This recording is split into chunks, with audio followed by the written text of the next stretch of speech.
إن الحمد لله نحمده ونستعينه ونتوب إليه ونعوذ بالله من شرور أنفسنا ومن سيئات أعمالنا من يهد الله فلا مضل له ومن يضلل فلا هادي له أشهد أن لا إله إلا الله وحده لا شريك له وأشهد أن محمدا عبده ورسوله ولا نبي بعده أوصيكم وإياي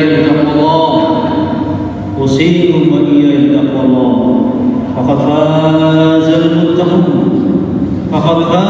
المتقون وتزودوا فإن خير الزاد التقوى إن أكرمكم عند الله أتقاكم وليس لشيء آخر إلا بالتقوى قال من قال تعالى في كتابه الكريم أعوذ بالله من الشيطان الرجيم يا أيها الذين آمنوا اتقوا الله حق تقاته ولا تموتن إلا وأنتم مسلمون وقال تعالى يا أيها الذين آمنوا قوا أنفسكم وأهليكم نارا وقودها الناس والحجارة عليها ملائكة غلاظ شداد لا يعصون الله ما أمرهم ويفعلون ما يؤمرون. Maksudnya muslimin Allah. Kita masih duduk di masjid yang penuh dengan keberkahan ini, dengan keyakinan yang mantap, karena kita selalu menguatkan hati kita dengan info hak, anti hoax, info dari Allah dan Rasulullah SAW. Keyakinan kita adalah tak satu pun di antara kita bisa bahagia hidup.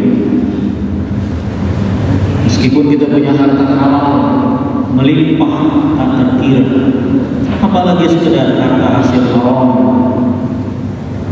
Kita juga yakin tak satu pun di antara kita bisa mulia dalam hidup ini. Meskipun kita punya jabatan tinggi, kita raih dengan cara benar, lurus, adil, tidak ada kezaliman dan tidak ada budaya. Apalagi jabatan yang diraih dengan cara licik, penuh kepalsuan, penuh budaya, penuh kezaliman. Bahkan kita yakin tak satu pun di antara kita bisa sukses dalam hidup ini. Meskipun kita menjalani strategi hidup yang lurus, benar, teruji, apalagi sekedar strategi hidup menghalalkan segala cara. Kecuali siapa di antara kita yang mendapat rahmat Allah sajalah pasti mudah bahagia. Dan hanya karena rahmat Allah sajalah kita mudah menyandang kemuliaan hidup. Dan hanya karena rahmat Allah sajalah kita bisa sukses di dunia, bahkan sampai di akhirat. Semoga kita yang ada pada hari ini adalah hamba-hamba Allah yang sangat pantas mendapat rahmat Allah Subhanahu wa taala. Amin. Ya rabbal alamin. Maksudnya di sini adalah Allah sangat menakutkan bagaimana alam raya ini tercipta dan berjalan sampai sekarang, memberikan manfaat besar-besarnya bagi manusia.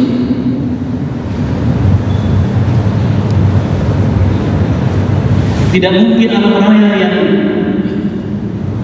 tidak tahu di mana ujungnya ini, sekian banyak bintang-bintang yang tak terhitung jumlahnya bisa beredar dengan konstan, dengan bagus, sesuai dengan apa yang ditentukan oleh Allah Subhanahu wa taala. Artinya tidak mungkin alam raya ini eksis sampai sekarang kecuali karena ada kekuatan yang diberikan oleh Allah Subhanahu wa taala. La haula wala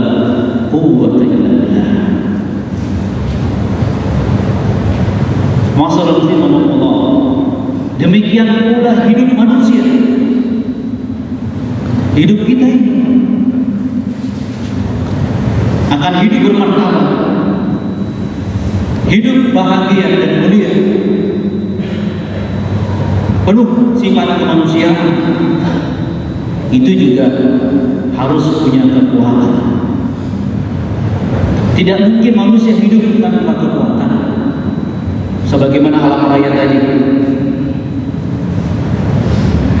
dia beredar karena ada kekuatan yang Allah berikan padanya. Karena itu perlu kita renungkan bagaimana Allah menggambarkan dan membuat kita merasakan keagungan dan kebesaran Allah yang memberikan kekuatan seluruh alam raya. Dalam surah Al-Waqiah ayat 75 sampai 76. Fala uqsimu bi mawaqi'in nujum. Aku bersumpah dari tempat beredarnya bintang-bintang. Masya Allah, kalau Allah menyebut, ketika bersumpah dengan menyebutkan makhluknya, begitu kita merenungkan makhluk yang dalam bersumpah itu, kita akan merasakan sesuatu yang luar biasa. Bagaimana seluruh bintang-bintang yang tidak terhitung jumlah ini ada pada garis edar yang sempurna, yang rapi. Begitu pentingnya kita merenungkan sumpah ini. Allah meneruskannya, wa innahu laqasamun law ta'lamun 'azim. Sungguh ini benar-benar sumpah yang besar, yang agung. Kalau kamu tahu, kita bisa merasakan dan sekalian. Tetapi setelah Allah bersumpah, Allah menginginkan kita merasakan begitu besarnya informasi setelah sumpah itu. Bahkan lebih penting dari makhluk yang disebut oleh Allah dalam sumpah. Allah kemudian menyatakan, innahu laqur'anun karim. Sungguh Quran itu adalah bacaan yang mulia. Begitu pentingnya alam raya ini dengan kekuatan yang Allah berikan padanya, tapi lebih penting lagi Al-Quran. Karena kalau kita hidup bersama Al-Quran, maka kita bisa diarahkan masuk ke surga yang nilainya lebih jauh tidak terkira daripada seluruh alam raya itu. Dan ini menunjukkan bahwa kekuatan yang Allah berikan kepada manusia agar bisa hidup sebagaimana alam raya ini, Allah titipkan kepada Al-Quran. Coba kita hubungkan lagi agar semakin jelas bahwa ternyata kekuatan hidup yang dibutuhkan oleh manusia hanya ada pada Allah. Orang-orang musyrik pernah bertanya kepada Rasulullah untuk membuktikan bahwa Qur'annya itu benar. Maka mereka tidak menjawab, ya Muhammad, tolong kamu geser gunung-gunung yang mengelilingi kota Mekah ini agar kita punya tempat bercocok tanam yang lebih luas. Masya Allah, tentu kekuatan dahsyat yang harus bisa menggeser gunung-gunung. Ya Muhammad, yang kedua, tolong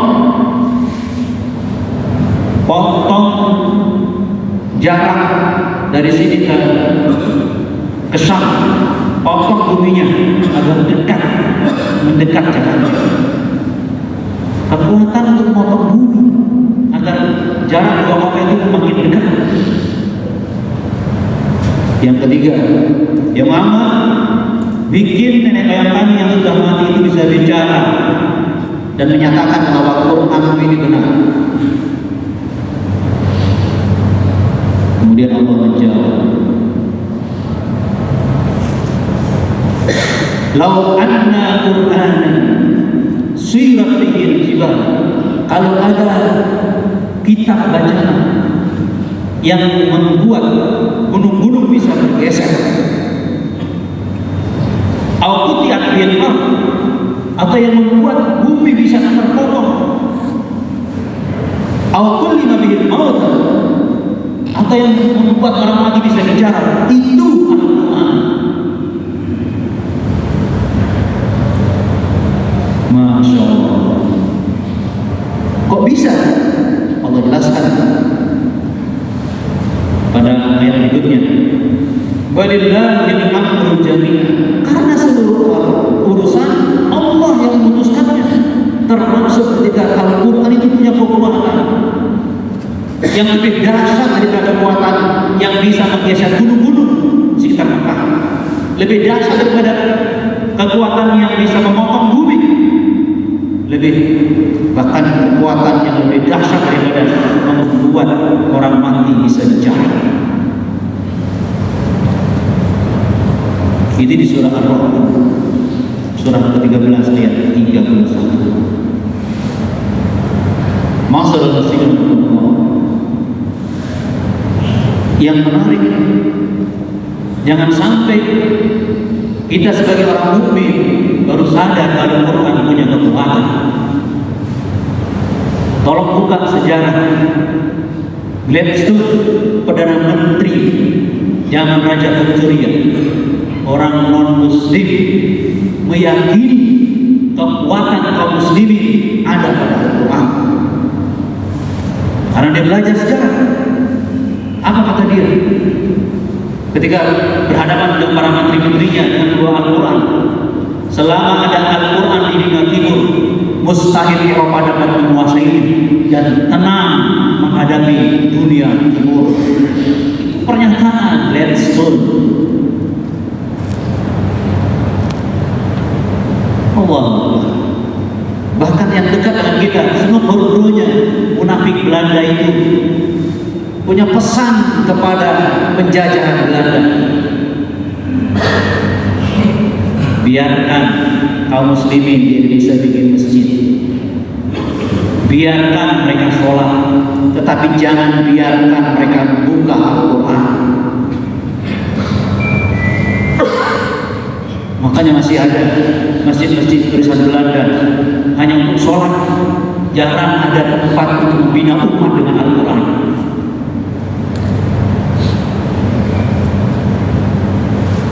Allah masalah muslimin. Maka manusia yang butuh kekuatan untuk hidup, agar hidup yang punya adab, punya kemuliaan, bahagia, penuh dengan keuntungan dan keberkahan, itu harus dekat dengan Al-Quran.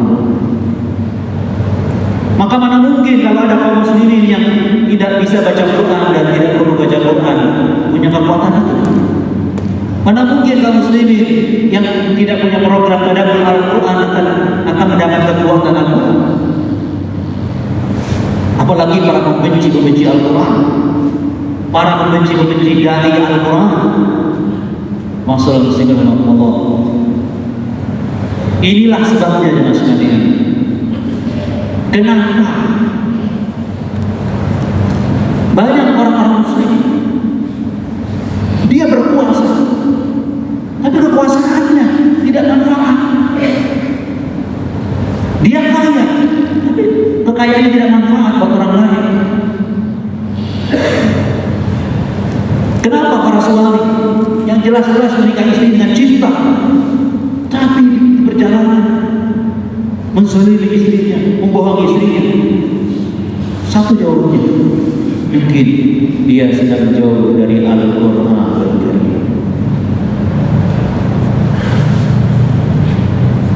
Masalah muslimin.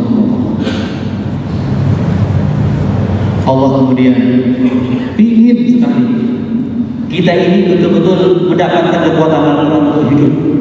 Sebagaimana alam raya ini sudah mendapat kekuatan dari Allah Subhanahu wa Ta'ala.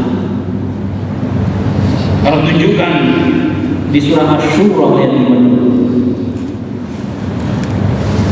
agar kita bisa mendapatkan kekuatan Al-Quran. Wa kadzalika auhayna ruhan min amrina.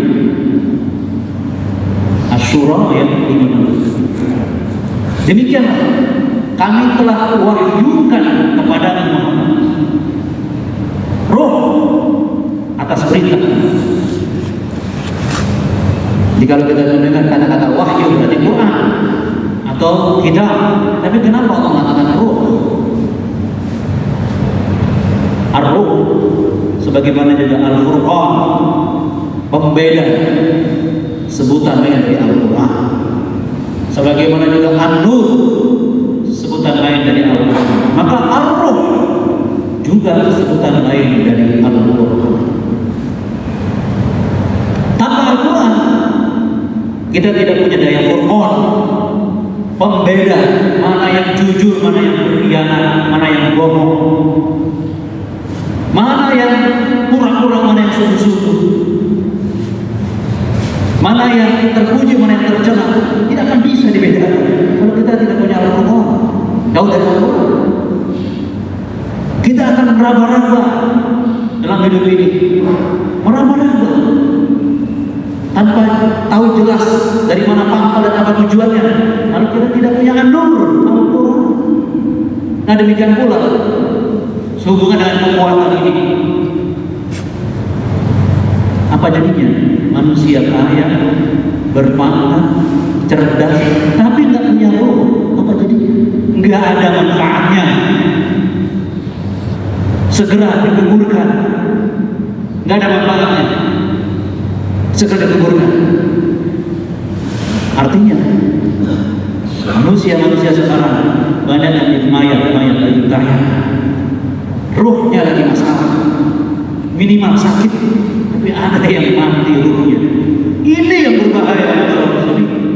Makanya inilah hubungan dengan Al-Quran. Dia roh kita. Apa artinya hidup kita tanpa roh? Maka jangan lepas roh kita. Selalu mantapkan dalam keyakinan kita, Quran itu adalah kekuatan hidup kita. Mudah-mudahan dengan kita memahami ini dan meyakini ini dan kita jawabkan, kita merasakan detik ini hidup kita lebih hidup, benar-benar hidup yang bahagia, bermanfaat, bermartabat, mulia, penuh dengan keberkahan. Karena kita dekat dengan Al-Quran. Barakallahu li wa lakum wa nafa'ani wa iyyakum bima fihi min ayati wa dzikril hakim wa taqabbala minni wa minkum tilawah. Astaghfirullahaladzim wa astaghfirullahaladzim innahu huwal ghafurur rahim.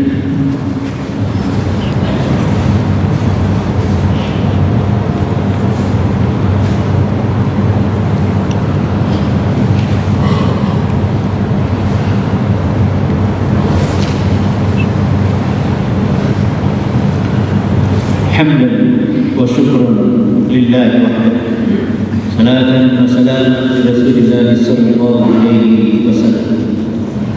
واعلم قال تعالى في كتابه الكريم أعوذ بالله من الشيطان الرجيم يا أيها الذين آمنوا اتقوا الله حق تقاته ولا تموتن إلا وأنتم مسلمون. وقال تعالى وكذلك أوحينا إليك روحا من أمرنا.